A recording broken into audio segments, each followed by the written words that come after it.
بھری جوانی میں انتقال ہو گیا۔ عورت نے سوچا مجھے تو شوہر مل جائے گا، لیکن میرا جو اکلوتا بیٹا ہے اس کو باپ نہیں ملے گا، آنے والا اس کے ساتھ سوتیلے پن کا برتاؤ کرے گا، لہٰذا اس نے دوسرا نکاح نہیں کیا اپنے بچے کی تربیت کی خاطر۔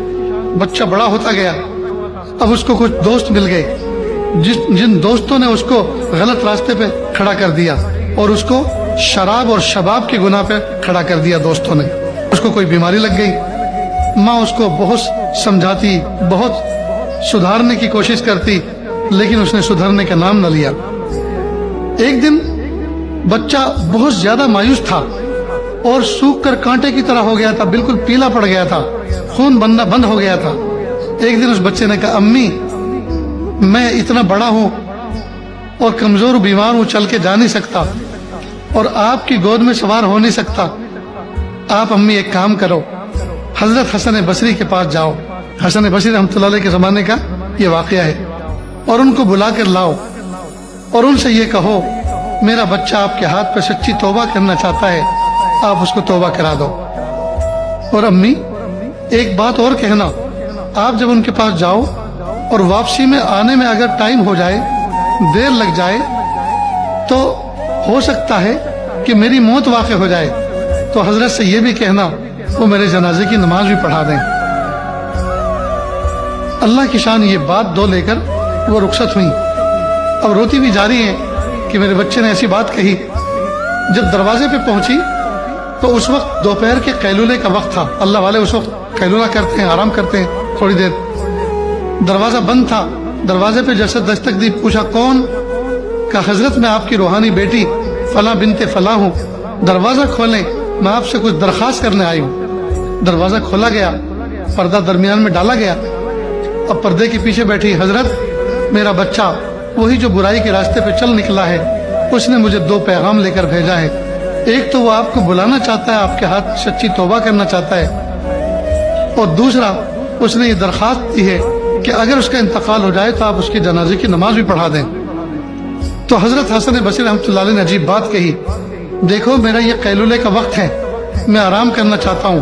اس سے پہلے بھی میں نے اس کو بہت سمجھانے کی کوشش کی، وہ سمجھنے اور سدھرنے کا نام نہیں لے رہا، میرا وقت ضائع کرے گا، آپ کا بھی وقت ضائع کر رہے ہیں، لہٰذا ابھی میں نہیں آ سکتا۔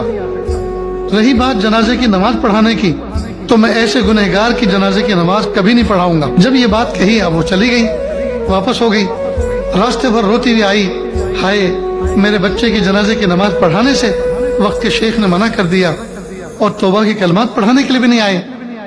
اب ان کی مصلحت، یہ بڑے ہیں، راستے بھر روتی ہوئی آئی، تڑپتی ہوئی آئی۔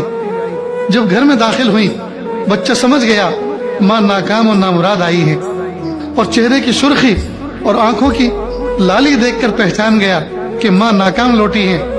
ماں نے پوچھا بیٹا آخر تو اتنا برا کیوں ہے کہ وقت کے شیخ نے بھی گھر میں آنے سے انکار کر دیا، اور تو اور تیرے جنازے کی نماز پڑھانے سے بھی انکار کر دیا۔ اب یہ وقت اس کے انتظار کا وہ وقت تھا جس میں اللہ کی ذات سے یہ جڑ کر، اللہ کی ذات سے لپک کر توبہ کر رہا تھا، اللہ جی مجھے معاف کر دو، اللہ جی میں نے زندگی ضائع کر دی، اللہ میرا آپ کے پاس آنے کا وقت آ گیا اور میں گناہ کے سوا میرے پاس کوئی بھی چیز نہیں ہے، اللہ مجھے معاف کر دو۔ وہ اس وقت توبہ کر رہا تھا۔ جب ماں نے یہ الفاظ سنائے کہ وقت کے ولی نے بھی آنے سے انکار کر دیا، جنازے کی نماز پڑھانے سے بھی انکار کر دیا، تو بچے نے کہا امی میرا سانس اکھڑ رہا ہے، آخری سانس آ رہے ہیں، جلدی سے میری دو نصیحتیں سن لو، اس لیے کہ ہو سکتا ہے کہ پھر میں نہ بول سکوں۔ ماں نے کہا وہ کیا بیٹا؟ کہ ایک تو یہ کہ امی جب میری روح نکل جائے تو مجھے چارپائی سے نیچے گرا دینا اور اپنا دوپٹہ میرے گلے میں ڈالنا، اور جیسے مرے ہوئے کتے کو رسی میں باندھ کر گھسیٹتے ہیں اس طرح چوک کے اندر میدان میں اس طرح لوگوں کے سامنے گھسیٹنا، تاکہ لوگوں کو یہ عبرت ہو جائے جو اللہ کا نافرمان اپنی ماں کا نافرمان ہوتا ہے اس کا کتے کی طرح حشر ہونا چاہیے۔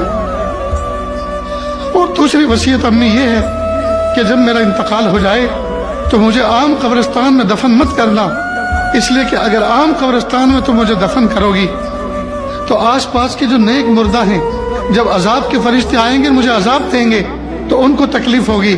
اب میں نہیں چاہتا مرنے کے بعد میری ذات سے کسی کو تکلیف پہنچے، یہی گھر کے آنگن میں باڑے میں